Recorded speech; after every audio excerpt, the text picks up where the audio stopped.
esta exposição tratava de um esvaziamento, com este discurso magnífico do Nuno, eu é que fiquei esvaziado. Agora qualquer tipo de palavra. Tens de fazer uma pergunta? Tens de fazer uma pergunta? Não é preciso. Eu queria agradecer a vossa presença.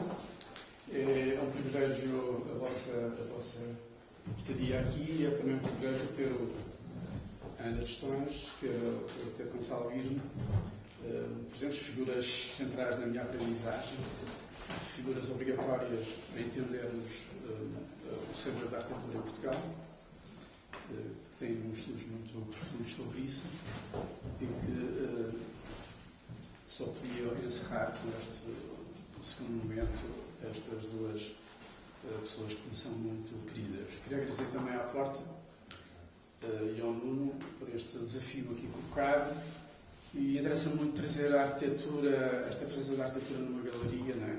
Para nós foi muito interessante, especialmente agora para este segundo momento, que é, na realidade, onde fomos chamados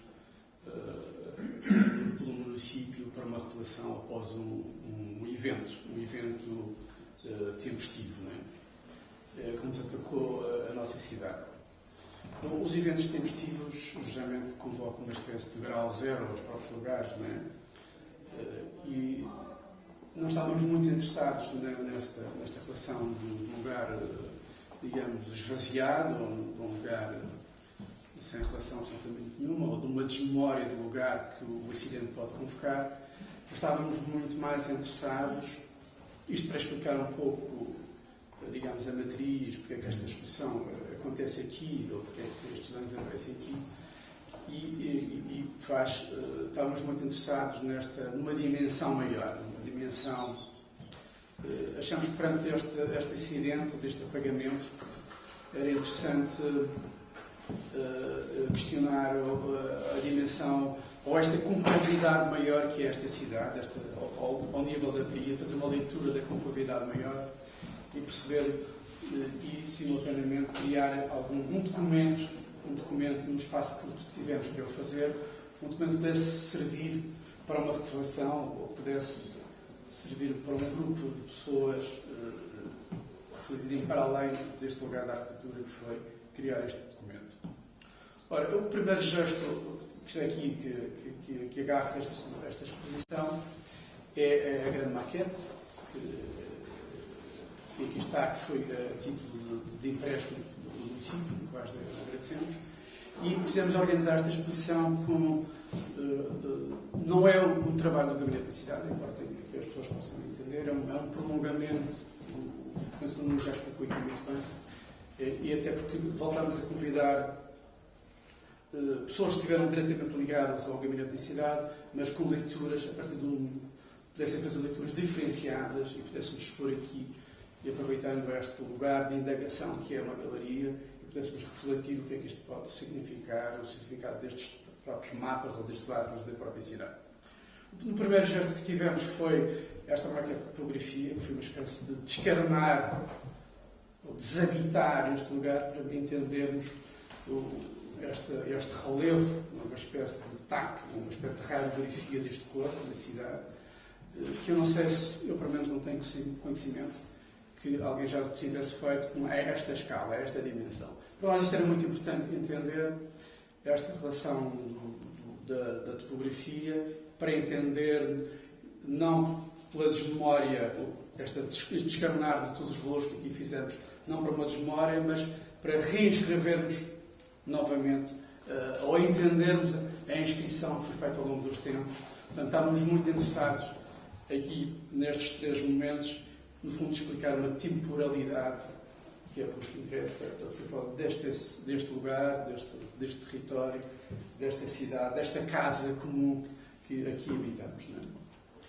E a maquete foi muito clara, percebemos esta intensidade, esta radicalidade muito forte, muito violenta, entre falos profundos, linhas de festo, achadas, e que foram pouco a pouco desenhando ou entendendo este sítio, mas naquele desenho que ali traduzimos, que tem uns lenços negros, aquelas manchas negras, que são uma espécie de lenços basálticos, representam no fundo, as escapas e representam aquilo que nós gostamos, aquilo que eu gosto de dizer, são esta cidade, muito antes de ter qualquer manifesto antrópico, tinha já fachadas, já era constituída por umas fachadas. Fachadas essas exuberantes, fachadas essas que se pode agora considerar monumentos geológicos e que condicionaram um desenho da própria cidade. No fundo, aquele desenho quer dizer que há uma contingência. E essa contingência é de uma importância para nós, para os arquitetos, é um fator de trabalho, muito grande. Faz parte do nosso problema também. Porque a arquitetura está sempre atrás de um problema, ou está sempre a estruturar a lógica ou uma resposta para o problema que é descolocado. E a outra, esta que nós chamamos as cortinas da cidade, que eram as grandes moradas que foram construídas e foram, curiosamente, construídas por eventos tempestivos, não é? Por eventos ou de uma agressão, de uma ocupação, de uma invasão que foi feita por piratas, por corsários, não é? Ou então por um acidente das nossas linhas de água que, no fundo, criaram os tais aviões, ultrapassaram os seus limites e foi quase obrigatório redesenhar novamente umas paredes para nos trazer até aos nossos dias de hoje. Portanto, que são as que todos nós conhecemos, as moradas das ribeiras, que no fundo são os elementos, digamos, diria, são os símbolos, ou os nossos logotipos que nos trouxeram aqui para o povo. Sem aquela construção, hoje nós não estávamos aqui neste lugar. Portanto, e foi esta construção de muros, de cortinas, que nos trouxeram, nos condicionaram, mas também trouxeram desenhos. Os portugueses, quando fazem a sua cidade de expansão, não trazem uma quadrícula. Ao contrário dos nossos amigos espanhóis, levam uma quadrícula, a praça, a rua, o quarteirão. Os portugueses aqui instalam-se simplesmente com uma estrutura de ruas. E estas ruas são também constituídas por planos marginais, como da mesma coisa que os planos geológicos que aqui foram estando. E foi criando esta relação que nos motiva muito e que achamos que esta é uma relação muito diferenciada de algumas cidades.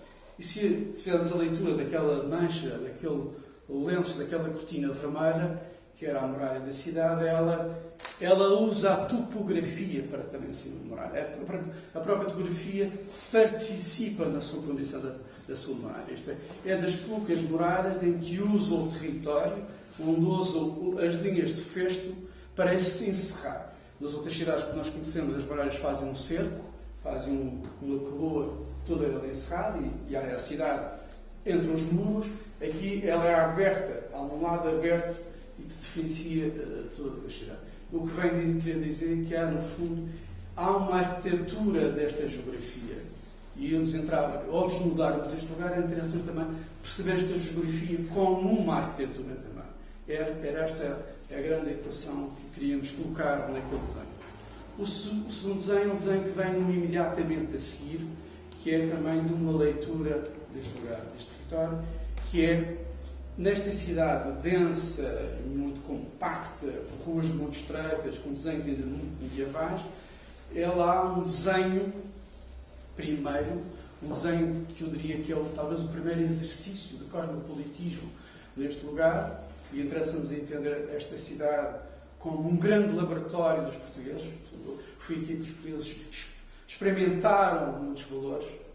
Quando explico Funchal, explico sempre como o primeiro laboratório da expansão dos portugueses, e interessava-nos muito a análise reativa ou a necessidade de um desenho diário. E o desenho diário é feito nos seus limites, em muitas cidades, pela expansão de uma relação estruturada numa agricultura e numa construção maior. E aqui o que temos é uma relação muito interessante, porque face à nossa condição piramidal, este desenho diário coloca-se num valor altaneiro. E este valor altaneiro faz com que se desenhe, digamos, ou se faça um exercício do nervo óptico e se ponha aqui em grande celebração a observação perante um espaçamento que é participante também desta cidade, que é o espaçamento, este contorno azul que é o nosso oceano. Bom, o que é que nos interessava? Sabemos que as nossas quintas, sabemos que elas vão fazer, no fundo, vão ajardinar a própria natureza da cidade.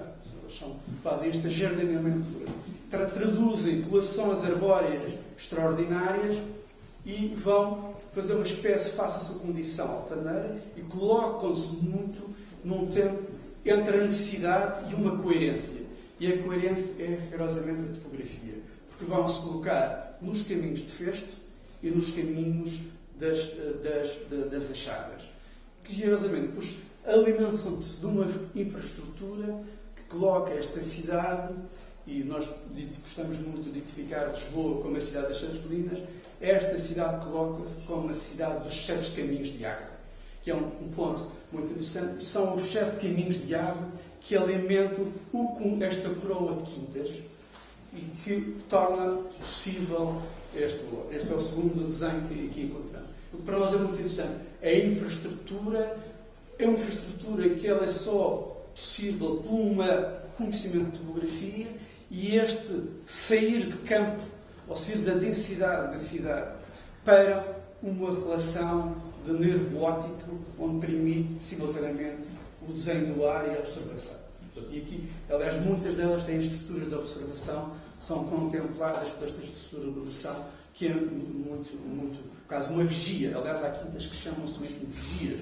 Há quintas que chamam-se mesmo a quinta da achada. Portanto, colocam-se, parece que há uma decisão primeira de escolher o lugar, para depois, quase uma decisão romana, não é? Vitruviana, que eu primeiro escolho um lugar para depois me implantar, para decidir viver. E a todas elas estão, curiosamente, desenhadas à conta de uma levada de água, que faz estas 7 levadas de água da cidade, e que alimenta este, que eu gosto de chamar, esta acrópole botânica. Esta cidade podia ser descrita para o exterior, podíamos estar a fazer uma prosa para o mundo, dizendo esta é a cidade da acrópole botânica. Infelizmente, com o boom dos anos 60, dos anos 70, elas foram-se desfalecendo, estas quintas foram-se desfazendo. O que é que nós queríamos traduzir com este desenho? Queríamos dizer, não será importante repor estes valores?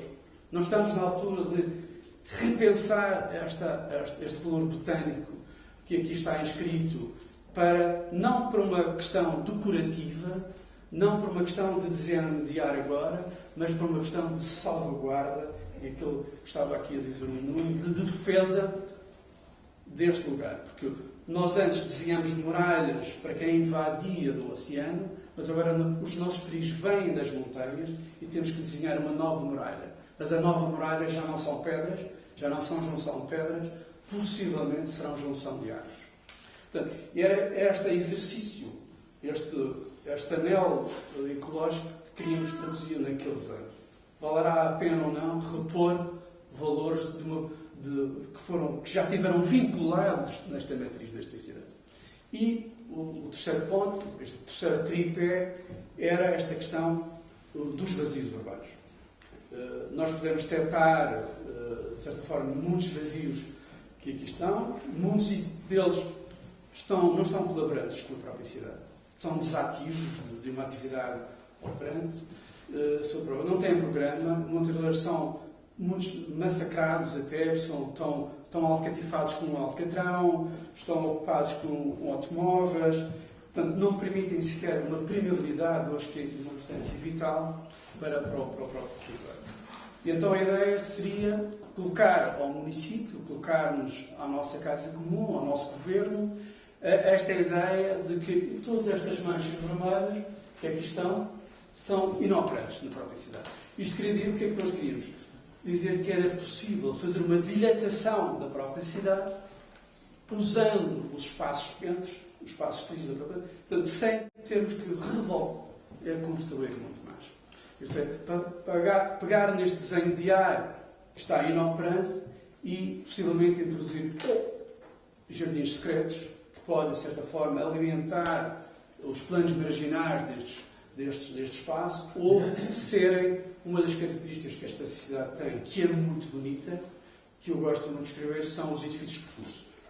Eu penso que elas acontecem, esses edifícios de percurso acontecem, porque ela também é uma cidade pequena, entalada entre muros, entre fachadas de um vulcanismo, foi permitindo que determinados edifícios permitissem se passar, ter passagem entre, ser edifícios de percurso.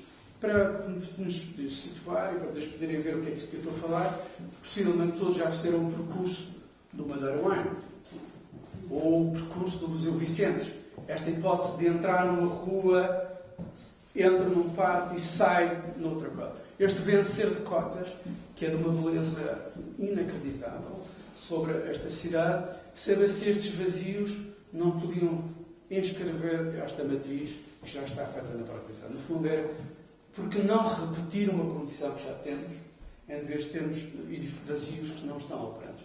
Era esta pergunta que este desenho queria, no fundo, traduzir, que é, possivelmente, e um pouco usando a expressão do arquiteto Gonçalo Bino, que gosta muito, que é um pensamento que eu gosto muito, nós, quando visitamos uma cidade, visitamos muito os espaços entre, visitamos muito os seus vazios. Quando abrimos um mapa, no tempo que se abria mapas, procuramos sempre os próprios vazios.